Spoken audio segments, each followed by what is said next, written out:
In the bustling university city of Zenith Heights, where modern towers kissed the sky and students from every corner gathered to learn, a strange transformation had taken place over the years.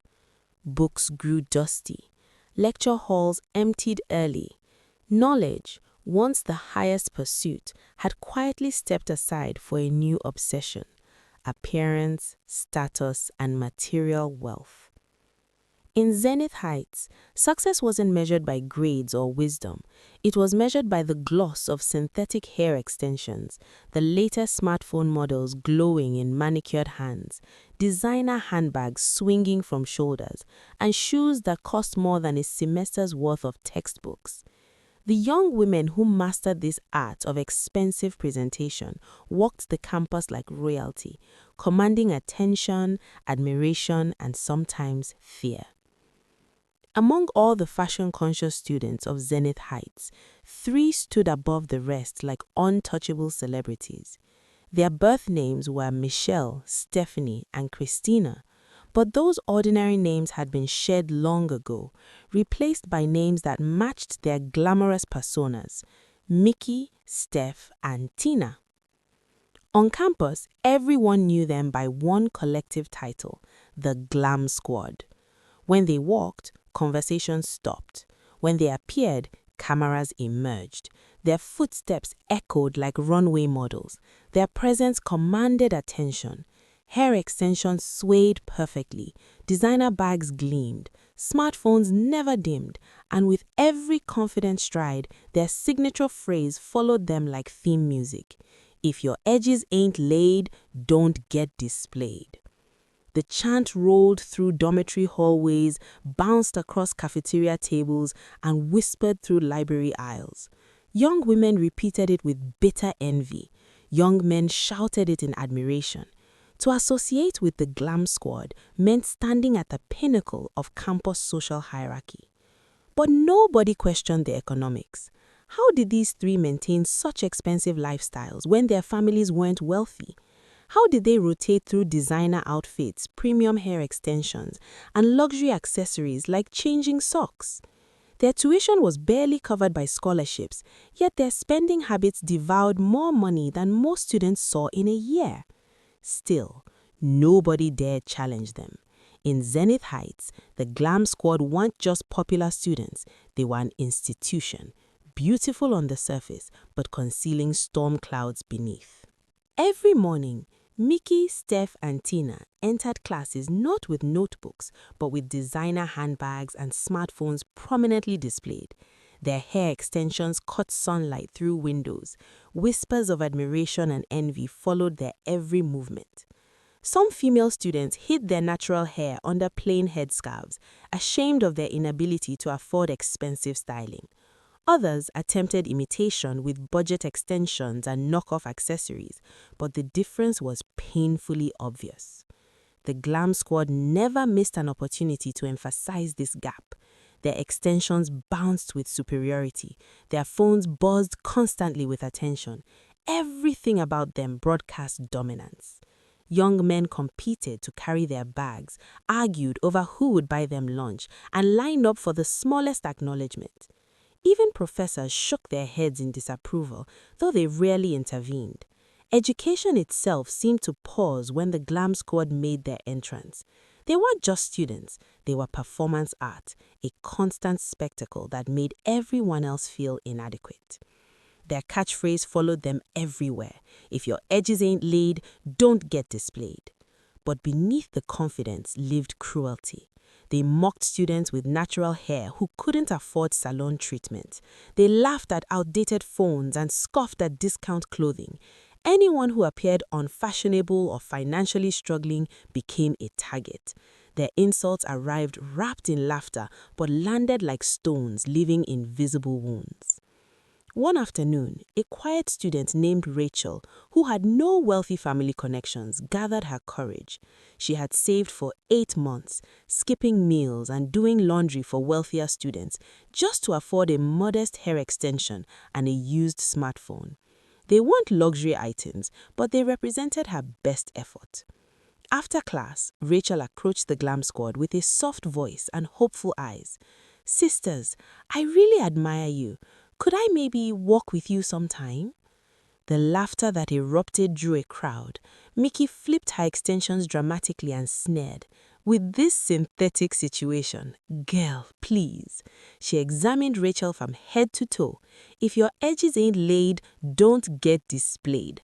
Honestly, even my housekeeper's phone is better than that." The surrounding students erupted in laughter. Rachel's face burned with humiliation. She fled, leaving her dignity shattered on the pavement, while the Glam Squad continued their procession, chanting louder than before. But the universe was watching. Every insult, every cruel moment, every act of pride was being recorded in an invisible ledger. That night, while the Glam Squad sat in their dormitories brushing their extensions and gossiping about admirers, Rachel cried alone in her small room. She had no family nearby, no close friends, only tears and pain. She whispered into the darkness, "If I'm worthless because my hair isn't expensive, then take me from this place. But if pride is truly wrong, let the truth about these girls be revealed." Outside, the wind shifted direction. Clouds obscured the moon. An unusual stillness fell over Zenith Heights, as though the city itself had heard her prayer. The Glam Squad harbored a secret.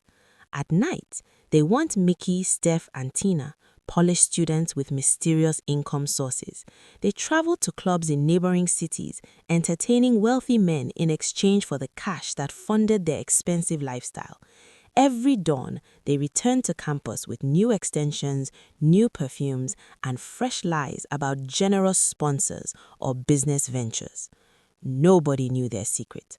Nobody except Maya, a transfer student who had arrived at Zenith Heights just 3 weeks earlier. She had seen them before, the exact same young women from her previous city, dancing in upscale clubs for men with money.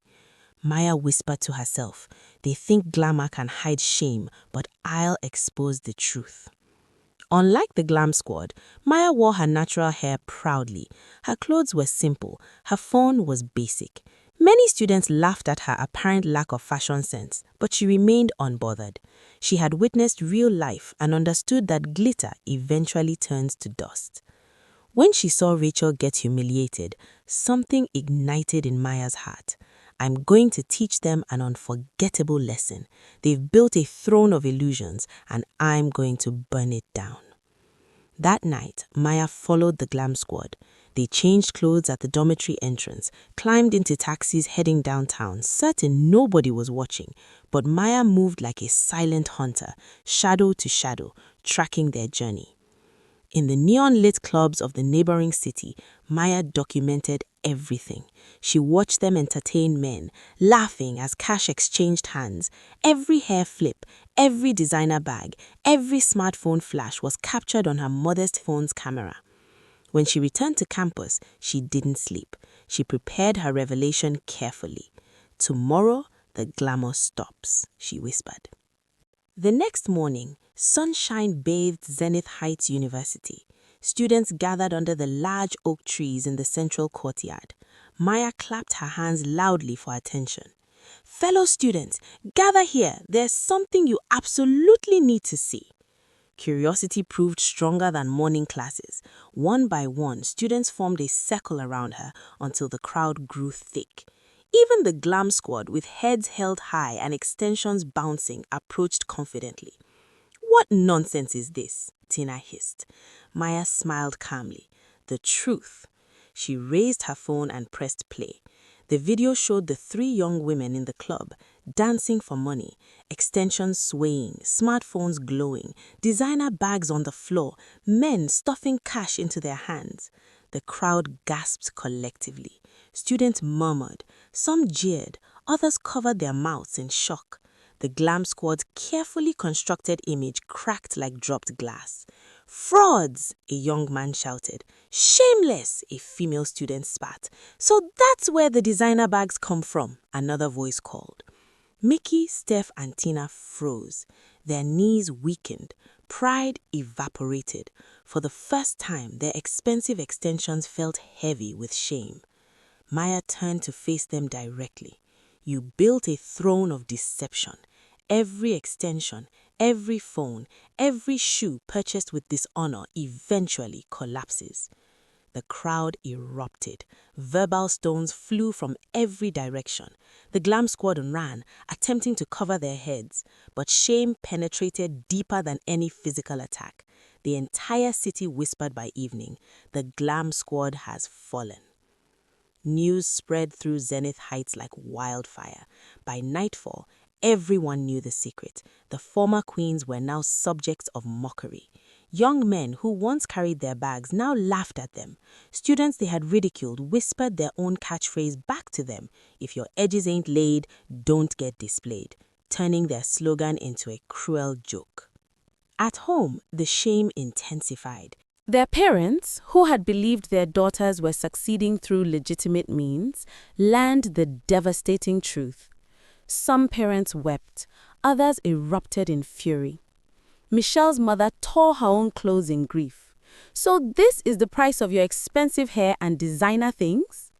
Stephanie's father struck her so hard that her extension flew across the room.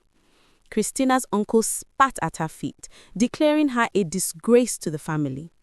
Their parents destroyed the smartphones, gathered all the extensions and designer bags, and burned them in the backyard, declaring such items cursed and forbidden.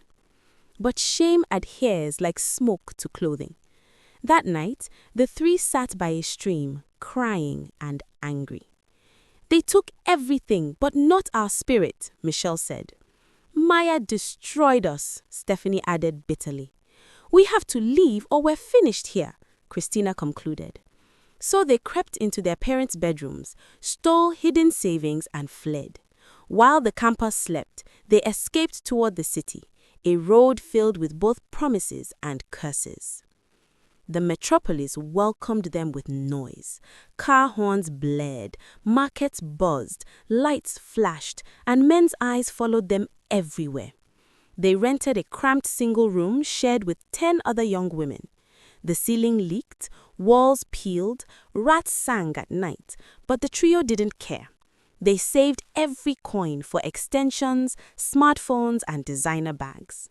Within weeks, their heads again bore crowns of expensive hair. Neighbors mocked them. "These girls are obsessed with their parents, even in poverty." But the young women chanted proudly, "If your edges ain't laid, don't get displayed." But maintaining glamour required money. They returned to nightclubs, dancing for men with wealth, trading laughter, touch, and dignity for cash. With the money, they purchased even more expensive items, longer, silkier extensions, the latest smartphones, luxury handbags. The city applauded them in daylight, but the spirits of night watched silently. One evening, they heard about a wealthy businessman seeking entertainment. He wanted 3 young women and would pay a fortune. The former glam squad saw their opportunity. "We can buy extensions that touch the ground," Michelle's eyes sparkled. "We can be queens again," Stephanie cheered. "This businessman will transform our destiny," Christina declared. They dressed like celebrities that night. Hair perfect, dresses tight, makeup flawless. They entered his hotel suite. He sat like royalty, rings sparkling, belly round, welcoming them with laughter and promises. The night was long. They provided entertainment, companionship, and more. By dawn, he left, depositing a mountain of cash on the table. They screamed with joy, "We're reborn!" The next day, they purchased the newest extensions available, luxurious, bouncing extravagantly. The latest smartphone models, designer bags that turned heads. They paraded through the city, flaunting their renewed glory. Once again, they felt unstoppable. But 3 months later, the first sign appeared. Christina awoke with an itch on her scalp. She scratched, but it intensified. By morning, small maggots crawled beneath her extension, falling onto her shoulders. She screamed until neighbors gathered. "Evil spirits," someone shouted. "Cursed hair," another cried. Michelle and Stephanie rushed to help her, but horror seized them when they checked themselves. Maggots were also crawling under their extensions. They tore off the hairpieces, but the larvae remained on their scalps, multiplying. A foul odor arose, driving even the boldest neighbor away. No doctor could help. Priests prayed. Spiritual healers shouted incantations. Herbalists boiled roots. Nothing worked. The city mocked them relentlessly. Look at the glam squad now. Their edges definitely ain't laid. Their new slogan should be, if your scalp got maggots, no social status. They sold their precious extensions, smartphones, shoes, and bags to pay for treatments. But the maggots persisted. Their beauty rotted. Their glory melted. The bill for vanity had come due, and the price was steep. The former glam squad became wanderers. No landlord would rent to them. Neighbors avoided them. People composed mocking songs. Adults spat in disgust. Their once proud faces hid beneath torn scarves. Their once bouncing extensions were gone, replaced by bald, scarred scalps covered with sores. They remembered Rachel, the student they had humiliated, and regret twisted their hearts. They thought of Maya, whose truth had unmasked them. But apologizing felt impossible. Pride had hardened their hearts too long. They gathered secretly at an old city bridge. The river flowed like liquid sorrow. They sat in silence, maggot crawling, stench heavy. Women of vanity, the voice thundered. You crowned your heads with deception. You worshipped appearance instead of character, and so your beauty has become corruption. Until you learn genuine humility, your curse shall remain. They trembled, knowing the truth. They were no longer queens of glamour. They were prisoners of pride. Unable to walk in daylight, the three became creatures of shadow, covering their heads with scarves. They searched desperately for healers who wouldn't turn them away. They visited spiritual leaders who sprinkled oils that burned their sores, herbalists who buried them in mud, and doctors who shook their heads in pity. Yet the maggots remained. Word of their affliction spread to their home villages. Parents who once loved them now locked gates in fear. We have no daughters, they declared. The young women once adored were now cursed outcasts. In desperation, they embarked on a pilgrimage. Barefoot, they walked to sacred sites, carrying offerings of livestock and goods. But when they knelt before spiritual elders, the answer was always the same. Until you learn genuine humility, no offering can wash away pride if humility is not genuinely learned. Their gifts rotted.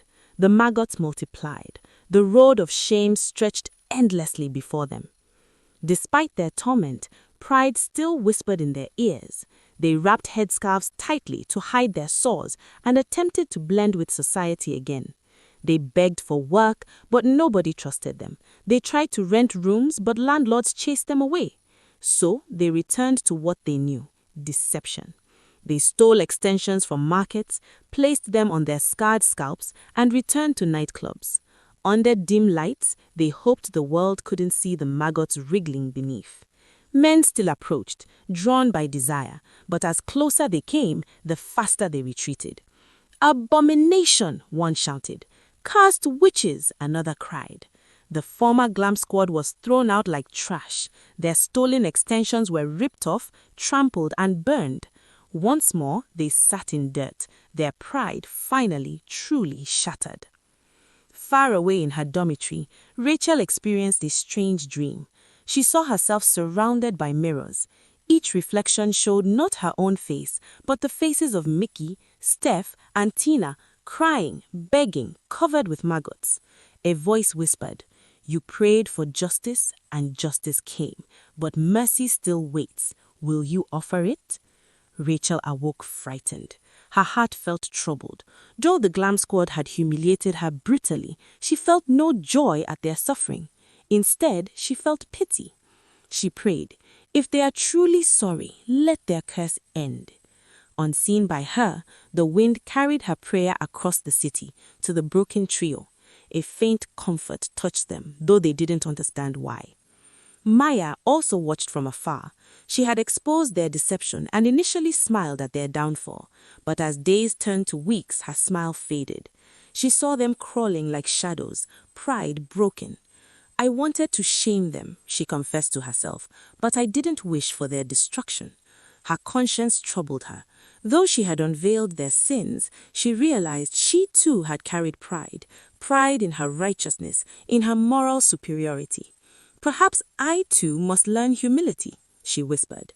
Thus, both Rachel and Maya began nurturing seeds of compassion, while the former glam squad wallowed in the consequences of their arrogance. The curse affected not only their bodies, but their survival. Hunger followed them like a shadow. With no work, no extensions, no smartphones, no designer bags, their stolen money evaporated. They scavenged trash bins, competed with stray dogs for scraps, and drank rainwater to survive. One day, a young woman passed by with brand new extensions, the latest smartphone in hand, designer bags swinging, their hearts twisted with envy. "If your edges ain't laid, don't get displayed," Michelle muttered weakly. But now the slogan sounded like a funeral dirge. Perfect edges were meaningless on heads full of maggots. People laughed at them openly. One night, too weak to continue, they collapsed beside the river flowing through the city. The moon shone on the water, and in the ripples appeared faces of women who had lived before, wise mothers and grandmothers who valued character over appearance. The river spoke. "Your beauty was a gift, but you weaponized it. You mocked the poor, deceived the innocent, and loved false crowns. Now you wear the crown of corruption. If you want freedom, wash not your heads, but your hearts." The trio cried. The river's words pierced their souls. Pride still lingered, but a seed of genuine humility began to grow. The next day, a small crowd found them lying by the river bank. Most laughed, singing jokes about laid edges. But one gentle soul stepped closer and offered roasted corn. "Take this, sisters," the voice said kindly. The three stared in shock. Nobody had shown them genuine kindness in months. They accepted the food with trembling hands. For the first time, they bowed their heads in authentic gratitude. Tears mixed with the maggots on their cheeks. It was a small gesture, but it cracked the hard stone of their pride. Something began to shift, the first genuine sign of humility. Whispers spread through Zenith Heights that the glam squad had died or become beggars. But one day, everyone was shocked. Michelle, Stephanie, and Christina returned, barefoot, bald, and with visible sores on their scalps. They walked straight to Zenith Heights University and knelt in the central courtyard. Campus students gathered, expecting defiance or excuses. But instead, the three cried openly. "We were wrong. We mocked you. We worshipped appearance instead of character. Forgive us." Gasps filled the air. Some spat in continued anger. Others whispered in pity. Rachel stepped forward, tears in her eyes. "Stand up," she said softly. "The curse has humbled you. If your heart have truly changed, we won't hurt you further." Her words touched the crowd. For the first time, mercy outweighed mockery. At Rachel's request, the university elders gathered. They listened to the trio's confession. After a long silence, the oldest elder spoke. "Pride was your poison, and shame your medicine. But even poison can lead to healing if the lesson is learned." The young women were led to the river. They were bathed with healing herbs while the elders prayed, calling on ancestral spirits to cleanse them. As the sun rose, the maggots fell into the water and dissolved. The stench faded. Their sores began closing. The curse was lifting. When they emerged from the river, the people of Zenith Heights gasped, not because their beauty returned, but because genuine humility shone brighter than any extension, smartphone, or designer bag ever could. The glam squad was no more. They were simply Michelle, Stephanie, and Christina again. Daughters, sisters, women reborn. They stood before the crowd and declared, "Our new crown is character, not appearance. Our new motto is this: if your heart ain't right, you are not in the light." The crowd cheered. Even in their brokenness, the three had found new strength, the strength of truth. No longer chasing extensions, smartphones, shoes, or designer bags, the trio began serving others. They taught young women to embrace their natural hair, care for their scalps without shame, and value dignity over vanity. They shared their story in dormitories, reminding students, don't mock others for what they lack. Pride destroys faster than any external force. Slowly, respect returned. Not the shallow kind based on appearance, but deep respect for transformed hearts. Maya, who had exposed them, spoke before campus students. She confessed, "I exposed their deception, but I too had pride. I wanted victory, not justice. Now I understand we must correct with love, not mockery." Her humility touched many. Even the former glam squad embraced her, thanking her for forcing them to face truth. As for Rachel, the student once mocked for her modest extension, her kindness became her crown. She became a respected voice at Zenith Heights. Elders honored her. You had no expensive hair, no latest phone, but your heart was genuine. You are the true model. Opportunities opened for her: scholarships, friendships, and recognition. Humility always plants seeds that grow at the right time. The story of the Glam Squad spread across cities. Elders used it to teach younger generations. Don't measure a woman by her extensions, smartphone, shoes, or designer bag. Measure by the strength of her character. And whenever people argued over expensive styling in markets, someone would whisper, "Remember the Glam Squad?" And silence would follow like rain after thunder. In the end, Michelle, Stephanie, and Christina walked quietly through Zenith Heights without competing for expensive shoes or swinging designer bags. People still recognized them. Their story remained on campus like both shadow and warning. Everyone remembered how appearance once ruled their lives, how material possessions became crowns, how pride pushed them into darkness. Nobody needed to explain the lesson anymore. Zenith Heights itself had learnt it. The truth remained.